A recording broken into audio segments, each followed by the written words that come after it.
Hello guys. Hello sa mga Leo. Kung kayo ay Leo, this is for you.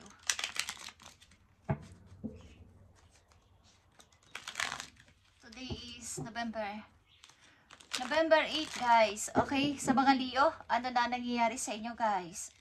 Ano na ang inyong kasalukuyang nararamdaman o sitwasyon sa mga Leo? Umpisahan natin sa inyong pamilya. Kung kasama ninyo inyong mga magulang, kapatid, or relatives, kumusta ng inyong pamilya? Okay?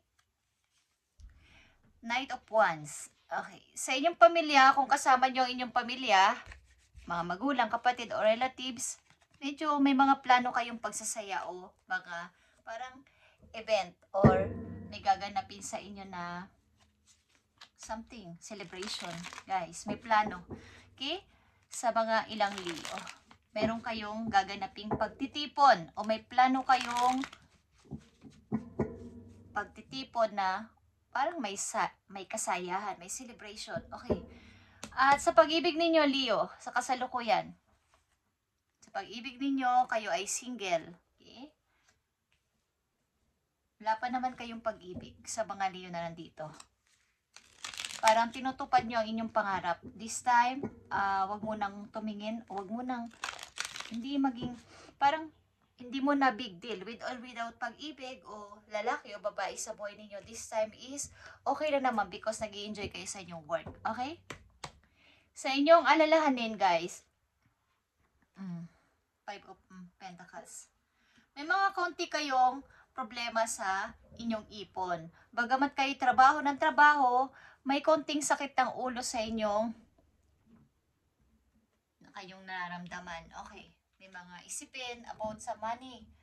May mga hindi naman tumataas, hindi rin bumababa inyong pera, pero may mga dumarating talaga na bigla ang gastusin or mga hindi inaasahan. Okay, Leo, sa inyong alalahanin. Tingnan natin ang Knight of Wands sa inyong pamilya. Kasama dito ang inyong pamilya, kapatid, relatives, or mga magulang. Ano ba itong Knight of Wands? Guys, sa mga Leo na nandito sa reading, ano ba itong Knight of Wands? Ano mga plan ninyong gawin? Parang pagsasaya ito, celebration, may party ba na mangyayari sa inyo guys? Party. At sa inyong pag-ibig, kayo ay single at nagtatrabaho. Sa inyong alalahanin, may mga pakunti-kunting problema sa money. Okay. At maaaring ilan sa inyo ay may inihintay galing sa malayo. Maaaring ito ay message galing sa isang tao, but hindi pa dumating o tinitingnan nyo kung kailan to darating o hinihintay ninyo. Okay?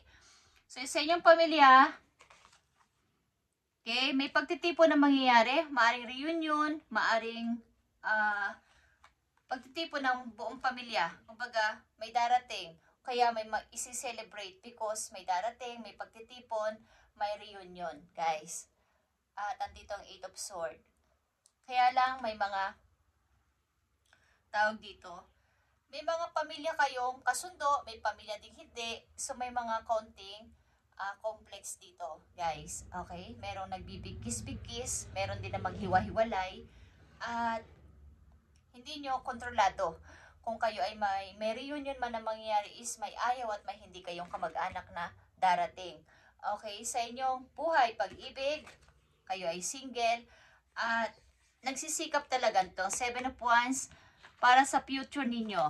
At Knight of Cups, this is here.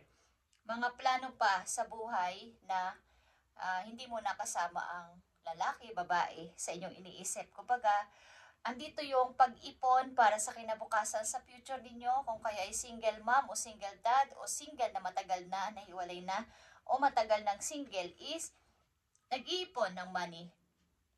Nagtsatsaga magtrabaho sa mahabang oras para makaipon. At maring kayo ay nagbabalak din bumili ng pet, aso or pusa or any na inyong kakasamahin sa bahay o sa buhay. Okay, sa ilang mga Leo.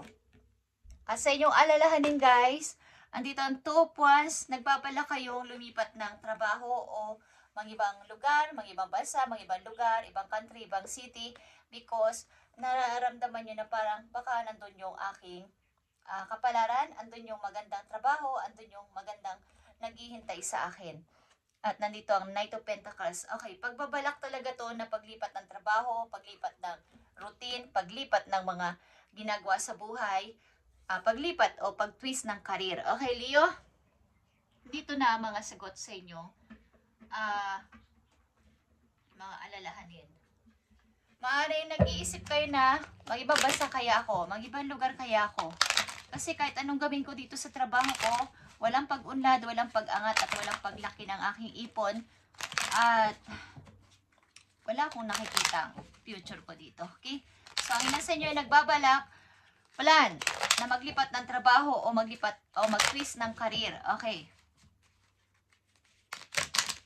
Sa ilan sa inyo na wala pang pag-ibig o hindi naman kailangan, hindi big deal ang pag-ibig is o kasama sa buhay is iniisip ang inyong future, kaya ay nag-iisip na lang kayong bumili ng isa ng pet na aalagaan nyo sa bahay o mga kasama ninyo. Sa inyong pamilya, may reunion na magaganap o plano na mag-reunion, kaya lang may mga hindi o ayaw ninyo mga kamag-anak na darating o mga kasama. Okay? Tingnan natin ang message for you, Leo. Andito ang vision or eagle or agila. It's time to look inward with an attentive eye. Allow your heart to guide you and opportunities you'll never dream where possible will present itself when you least expect it. Get ready for greatness. Okay. Sa inyong kasalukuyan, kung kayo nagpaplano talagang lumipat o maglipat o mag-twist ng career ay maging aware kayo sa paligid o sa mga taong magme-message sa inyo, sa mga taong mag-aalok sa inyo ng ganito, ganyan. At maaaring ito na yung mag-guide sa inyo para sa opportunity na inyong hinahanap o dream nyo na maging posible na this time. At huwag kayong masyadong mag-expect sapagkat the more na hindi kayo nag-expect sa isang bagay is matutupad at matutupad nyo ang inyong minimithi. Okay. So, napakabilis lang ng message sa inyo at malinaw.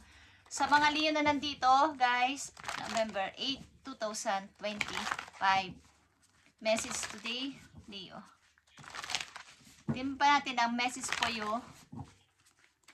Message for Leo.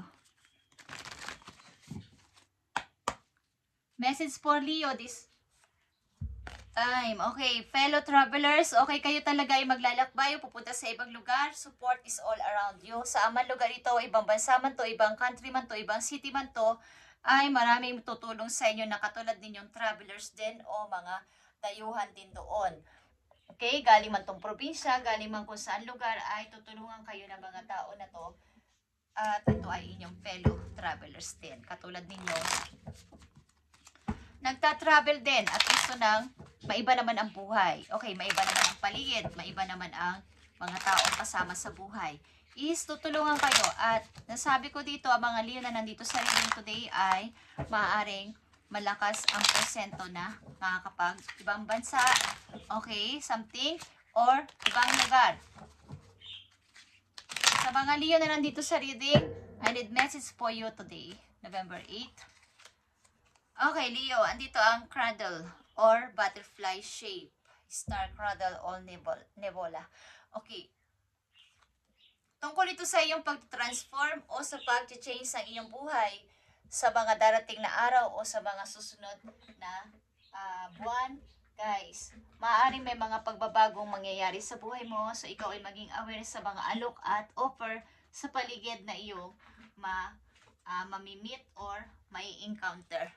Okay, simula sa araw na ito na marinig at makita mo ang message na to is mag-iiba ang takbo ng iyong buhay o mag-iiba ang takbo ng iyong kapalaran. Okay, sa mga Leo na nandito sa reading, isang napakahalagang message dito for you. Sa mga Leo nandito sa reading about sa inyong family ito. Okay? Itong unang message about sa inyong family, about sa inyong pag-ibig, at about sa inyong alalahanin. Okay guys, about sa inyong family, okay, naramdaman nyo kasi o naranasan nyo kasi na iwan ng mga ilan ninyong kamag-anak at nandito yung kirot pa. So kahit may reunion na dito mangyayari, meron pa rin kayong parang may complex dito sa ilan ninyong kamag-anak o kapatid o magulang. Okay? Merong sakit pa sa inyong puso. Meron kayong nararamdaman about ito ay family, maring healing, family healing. Okay? At sa inyong pag-ibig, Knight of Swords is here. Kung wala pa kayong pag-ibig at darating ang taon na to ay may kumbaga, handa kayong ipaglaban kahit kanino, hindi kayo pababayaan ng tao na to. At maaaring ito ay nasa energy ng Aquarius or water sign. Okay, Leo, handa ka nitong ipagtanggol kahit anong bagay, sa anong bagay o kahit na anong sitwasyon. At andito ang alalahanin mo. Okay, andito ang Three of Cups. Sa alalahanin mo, huwag kang mag-alala sapagkat may mga good news na paparating sa iyo. Katulad na sinabi ko, kung ikaw ay may plano, Two of Wands and Knight of Pentacles is here. Plano sa malayong lugar o sa ibang lugar o mag-twist ng career ay may good news na paparating at ito ay iyong ipagkakasaya o ikaka-celebrate ng kasama mo yung mga kaibigan. Okay, at nandito ang Scorpio energy. Ito ay King of Cups. Maning itong tao na ito ay nagdaan sa buhay mo at nilayuan ka ng tao na to o inalisan mo siya anuman dito or vice versa, okay? Maaaring ito ang tao na to ang lumayo sa buhay mo, but andito pa din yung the star, okay? Yung paghihiling mo sa sarili mo ay tuloy-tuloy at pagtupad mo sa iyong pangarap ay tuloy-tuloy pa din this time at nakahanda ka sa anumang bagay o anumang opportunity na paparating sa buhay mo, okay? Leo, this is your reading today, November 8, 2025 at napakabilis lang ng yung message, napakalinaw at ito ay guide sa inyo today. Okay, November 8, simula November 8 is maging aware ka sa mga paparating, mga kakausapin mong tao, mga messages na paparating sa iyo at baka ito na ang pagpapasimula ng iyong kung nagbabala ka mag-twist ng career o papunta ka sa ibang lugar sapagkat may titim ka dito globe, okay? Is nagpaplano ka ng new path ng iyong buhay, bagong lugar din, bagong trabaho din. Thank you and God bless you.